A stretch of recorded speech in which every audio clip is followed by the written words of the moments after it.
Eusko ikaskuntza, udan egoikoetxea. Eta zelan ez entzule guztiak eta hemen, saio guztietan izaten ditugun laguntzaileak, gonbidatuak. Eurak direlako Eusko ikaskuntzagaz batera saioak osotzen dituenak. Eta euren bidez jarraituko dugu, uinen bitartez, informazioa zeuen ganatzen. Hau, Eusko ikaskuntzaren saioa da Bizkaia Irratiaren sintonian. Eta hasteko jaso ezue ondo etorria. Gaur kongresu bat dakargu sintonia honetana. Eusko ikaskuntzaren 17. kongresua egingo da Europa Biltzar eta erakusketa jauregian, hau Gasteizen dago. Jauregi horretan azur maminduko dana zeuen ganatuko dugu. Zemendiaren edo azaroaren 18an, 19an eta 20an egingo da. Eta kongresuak justizia eta hizkuntzak alkar hartuta dakarskuz, beraz, hizkuntzak eta justizia bezateko moduan gara.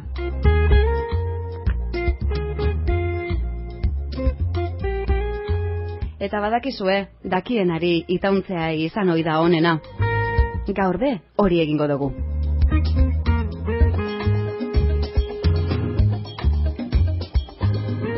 Gaurko geure gonbidatua Eusko ikaskuntzako bazkide da zuzenbide sailean.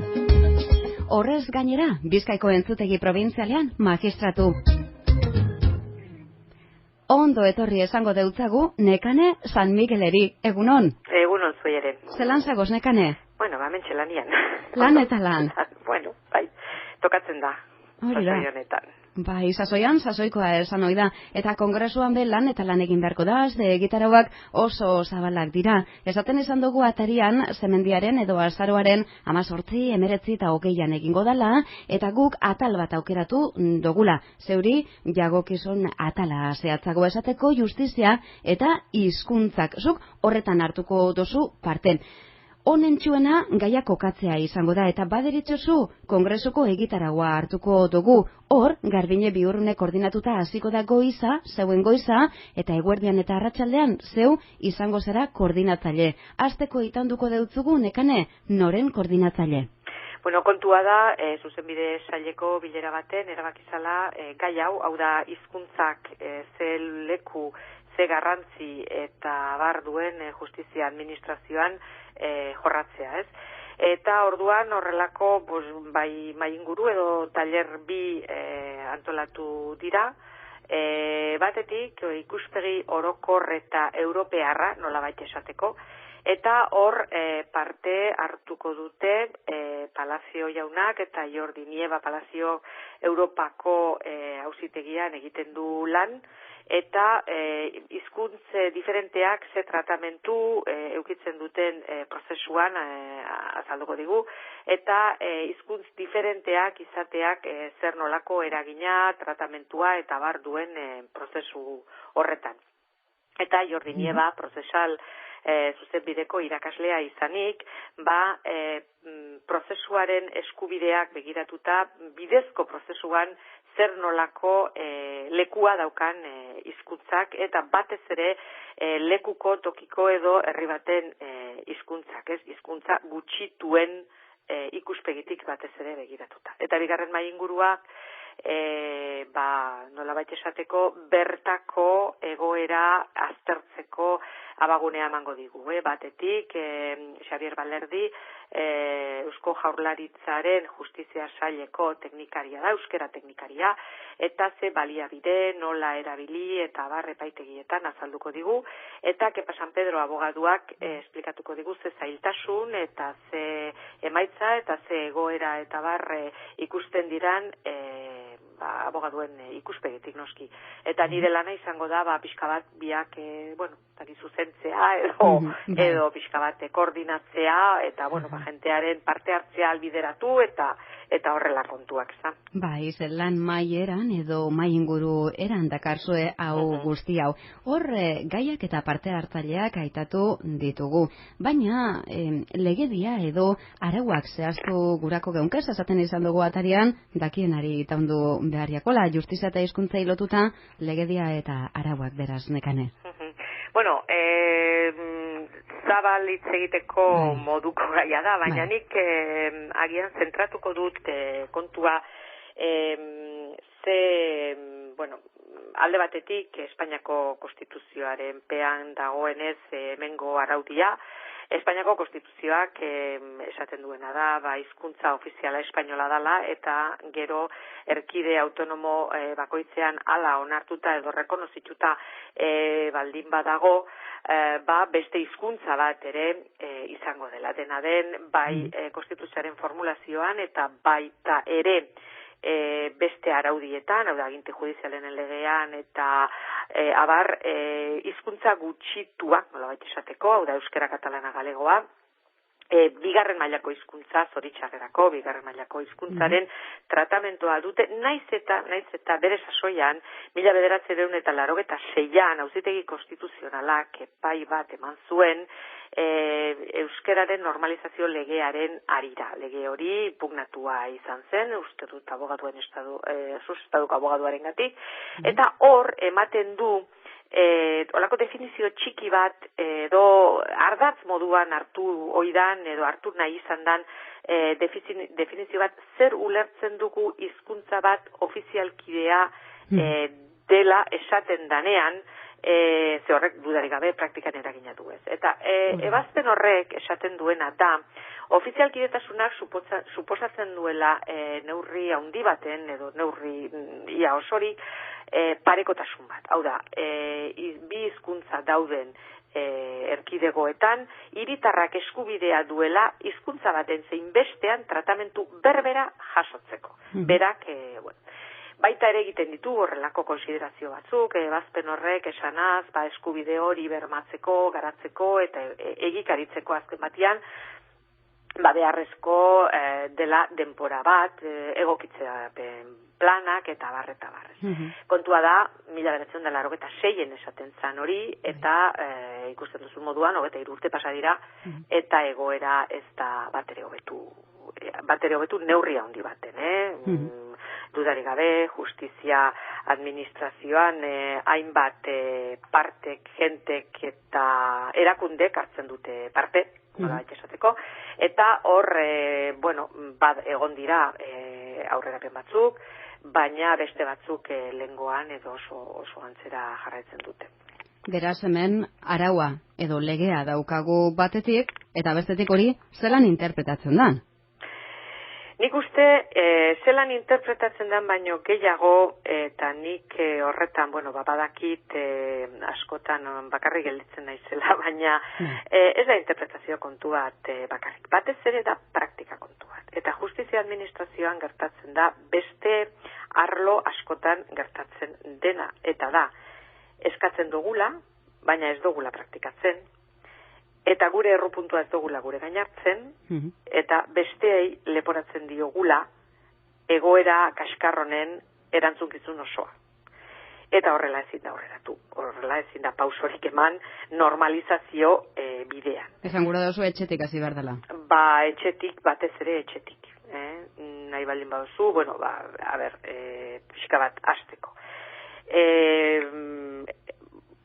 Jenteari begira eta edabideak eta honen inguruan egiten diran aldarrikapenak egiterakoan eta eskakizunak epailearen figuran edo irudian zentratzen da erreibindikazioa eta eskakizuna. Baina hori oso importantea izanik, dudarik gabe, kontuan hartu behar dugu zenbat langile operadore edo parte dauden justiziaren munduan, eta bakoitzak zer egiten duen, ze eskumen dauken, eta ze prestakizun eta gabeziak dituen, ez? Hiritarra, azken baten, prozesuaren hartzaile da gehienetan, eta haren emaitzaren sufrikari edo onuradun, ez? Segun eta nola tokatzen zaion, baina hiritarrari begiratuta hor daude, alde batetik, justizia barruko egitura, eta hor daude funtzionarioak, hor dago polizia, ze batez ere penal arloan poliziak badu bere importantzia handia, hor dago fiskala, hor dago idazkariak eta epaileak, dudarik gabe. Eta horren alboan daude prokuradore eta abogatuak. eta gero beste hainbat zerbitzu justizia administrazioan zeratzeko, ez? Laguntzeko edo lagungarri, forenseak, peritoak, bueno, guzti hori, bien. Orduan, kontua da, hizkuntzaren inguruan dagoen preokupazioa, eta bueno, gero horren ondoan dago administrazioa bera, hau da, Eusko Jaurlaritzak kasu honetan. Eusko Jaurlaritzak eskumenak baditu, baliabide materialetan, dudarik gabe, eta gero funtzionarioen kudeaketan. Funtzionarioen kudeaketa dana dela, hizkuntzaren kontura begira, mugatua du, eta gainera ebazpenak eta sententziak mugatu egiten diote, edo egin izan diote, orain arte, behintzat, zeren justizia sailak dekretu bidez perfilak eta hizkuntza eskakizunak eta arautu duen bakoitzean, funtzionarioi begira noski, berak dauken kudeak eta maila horretara, beti egon da impugnazio bat, batzuetan sindikatuak izan dira, eta azkena estaduko abogaduarena, eta duela gutxi, hilabete honetako urriaren batean, auzitegi nagusiak, hemengo Bilboko auzitegi nagusiak, bertan bera utzi ditu 2008ko 152 garren dekretuaren hainbat arau nun funtzionariei perfilak ezartzen zitzaien eta baloratzen zan erabat persona hoiek jentearen ganako izan behar zuten harremana eta bar. Bai. Claro, hori oso importantea da, azken baten hiritarra epaitegira joaten danean, nik uste dut ezinbestekoa dela, atean hartuko duen funtzionarioak, edo prozesua tramitatuko duen funtzionarioak euskera jakitea. Baina nekane horreko hortxe jarraitzen dago, ez? Onda 52. dekretua aitatzen izan duzu, 2008koa, hainbat arau bertan bera, Bilboko auzitegi nagusian, hori horretan dago, ez da? Bai, hori Eusko Jaurlaritzak esan du elegitea egingo duela, ebazpen honen aurka. Baina nik, agian, denpora joan egiten ari zaiko, olako zerakin, baina niri gustatuko litzaidake punto baten edo zeratzea, ez? Eta da, abogaduak asko zeratzen dute, kejatzen dira, ze tratamentua, baina, ez da gehitu inundik inora euskeraz aurkezten diren idazkien kopurua. Eta hori ez da epaileen errua. Hori, azken baten, da, danok dakigu zeozer lortzeko kostoa daukela. Edozein gauzak lortzeak, eta nik onartzen dut, azkenian euskeraz aurkestearena edo euskeraz eskatzearenak momentu batzuetan geldoago eramatea dakarrela prozesua edo ekar dezakela, baina nik uste dut prezio horiek ordaindu egin behar direla momentu honetan daukagun egoerarekin eta daukagun jarrerarekin normalizazio bidean. Ze jarrerak ezkorrak eta askotan erasokorrak alde guztietatik jasotzen ditugu. Nik inoiz funtzionarioekin eukidut, ez bat ere gustoko ez den egoera bat, nik euskeraz egin idazki, bat, sententzia bat, edo auto bat, ebazpen bat, eta, niretzat doble lan da, ze den nik egin behar dut, hau da, ohiko funtzionarioen lana ere, claro, neri behin esan zian funtzionario batek, duela 3 urte, neri etziaten, erderaz noski, neri etziaten eskatu hona sartu nintzen nien euskera jakitea, ez daukat inungo asmorik ikasteko, eta neri ez bidaldu euskaraz idazkiak.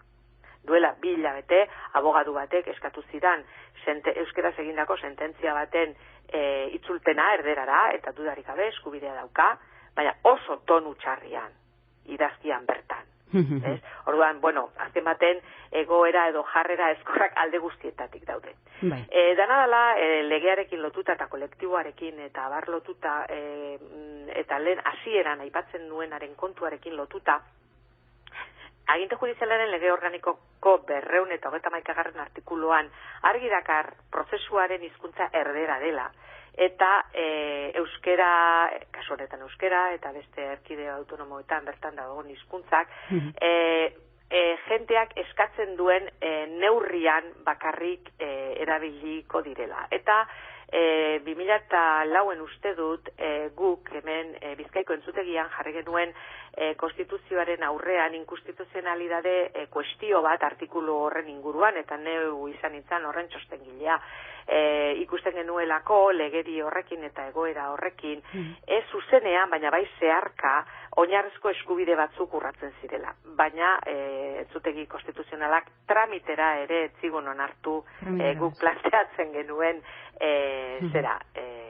kuestioa, Bai. Ez dakit nahazten ari naizen, adar eta hainbeste kontuekin. Zabala da gaia. Bai, zabala da gaia, baina nik berriz esaten dut kontu hori, ez dudala ulertzen, guk 1996 eta 96an gutxi gora bera, duela 13 urte gai hau puri-purian egon zan, eztabaida handiak izan ziren, eta enfrentamentuak ere bai, epaile eta abogadu batzuen artean, eta egoera nahiko, eta hor hasi izan Eusko Jaurlaritza, alegin bat egiten, batez ere dokumentu arloan, eta asuntoan normalizatzeko, eta euskeratuta dagoen dokumentu prozesal kopurua oso handia da, eta neurri baten, eta neurri handian, euskeraz erabiltzeko aukera badago.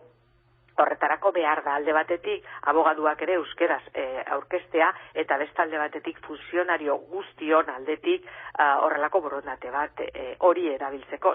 Badago, hori materialki badago. Kasu hartan, nik gogoan dut 1996 eta 96 eta 97an, aipatzen zala itzultzaileen kontua, eta gizerkuta gainera konguentatzen genuen kontuan hartu behar zala gerozta ikasle gehiagok ikasten zutela zuzenbide euskeraz, eta horrek suposatu behar lukela derrior normalizazio bat. Ez da ezer ikusi. Ezer ikusi. Oso, ni ausartuko nintzake esatera, prozesu penaletan eta familiako prozesuetan, eta euskararen presentzia orduan bezainbesteko simbolikoa dela. Hemen faktore asko daukaguz beraz, esaten esan dugu justizia administrazioko kolektiboa, nortzuk osatzen da ben, eta horren prestakuntzea zein dan, baina justiziaren erabiltzaileen eskakizunak zeintzuk diren be hizkuntzari jagokonez, ezta? Honek guzti honek praktikan dakarrena, argi eta garbi dago, egoerea be nik uste dut nahiko argi geratu dela nekane, orain hemen gagoz hori da egoerea, aurrera begira? Nik uste dut aurrera begira egin behar duguna da geure burua aztertu eta geure buruai eskatu pausoak ematea. Demagun, abogadu batzuk esaten dute lege aldatu arte ez daola zereginik, eta ni horrekin ez nago bat ere ados. Demagun. Bihar bertan jartzen dela epaile eta jende guztiaren obligazio euskeraz jakitekoan. Baina ez kagoz prest, inoiz bera. Claro, eta orduan ikuste dut, azkematen etxea telatutik ez da hasten, zutabeak behan daude. Eta nik uste dut, zuk euskeraz aurkezten baldin badituzu idazki zerak ez, sinpleenak. Eta, nik uste poliki, bera, oitxe gogorat etorri zait, 2007ko abenduan Eusko Jaurlaritzak antolatuta hemen Euskalduna Jauregian egin zen horrelako jardunaldi bat, 1997 hartako 10. urteurrena ospatuz, sasoi hartan ere egin zen hizkuntzaren inguruan kongresu bat Gasteizen, ezta? Eusko Jaurlaritzak antolatutare. Eta ni epaile pare batekin egon nintzen bertan, epailea bata euskaldun zarra eta euskeraz lana ahalduen guztietan egiten duena, eta bestea euskaldun berria. Eta euskaldun berri honek esaten zidan beretzat oso tamalgarria dela, berak esfuerzo handia egin duela euskara ikasteko, ez daukela errestasun handirik, baina bai borondatea eta ulertzeko gai dela, eta bere esfuerzo guztia utzean gelditu dela, ze ez duela demanda bat bera ere euskeraz jaso. Eta esaten zuen, eta etortzen dira nire epaitegira, euskeraz hitz egiten duten abogaduak, eta etortzen dira nire epaitegira sindikatu abertzaletako abogaduak. Eta ez dute ezera aurkezten euskeraz. Orduan, oso frustrantea da, eta era berean, nik uste dut euskaldunok barregarritzak edo lerdotzat gelditzen garela horrelako aldarrikapenak, eskakizunak, borrokak, eta gero praktikan daukagun baliabide gutxi hoiek ere espaldin baditugu, ez dakit ez, erabiltzen, kostoa, denak dauka kostoa. Koherentzia bat, Dudarik gabe, eta baina ni beti mantentzen dut bai honetan, eta bai beste bizitzaren arlo askotan, errugabea ahalmengabea dela. Zuk errurik ez baduzu, errua beste batena baldin bada, eta zuk horretan ez baduzu ezer jarri, hortik ateratzeko ere ezin duzu ezer jarri. Ez dakit, gure burua oso, ez dakit. Hausnarketarako bidea zabalek itxiko dugu behintzat. Bueno, nik begira, kasualidadez gaur berrian irakurri dut Andu Lertxundiren horrelako bere hitzbete zera horretan, arlo horretan, asuntoren inguruan olako zeratxo bat, ohartxo bat, eta takateko ederra dauka titulua, eta ez dakit nahi baldin bazu bukatzeko, bukatze aldera gauden, esaten du, Lizardik bezala noranahiko hizkuntza nahi genuke guk, baina gure kezka bestelakoa da, orain arazoa ez da hizkuntza larrekoa dugula, alakora ere behar dugula baizik. Hau da, esparru haundietara eta goitik hasita eta goian erabiltzeko naia eta gogoa, eta hori ez da txarra, baina arkupetan, plazatan, tabernatan, futboletan, zelaietan, funtzionarioekin, demanda txikietan, hasi beharko dugula gure hizkuntza erabiltzen. Hortxe, biribilduta itxiko dugu kontua, eta ondo esatosun moduan, minutuak joan jakuz, euren segundu eta guzti, eta, zu agurtzeko, loreak ekarriko ditugu, Carlos Jimenezek badaukalako, loreak Lizardirentzat izeneko kantu bat, danadala, eskerrik asko, Nekane San Miguel, Bizkaia Irratiaren sintonian, azalpen guzti honek emoteagaitik, laster arte, eta agur baino, gero arte. Mila esker eta nahi duzuen arte.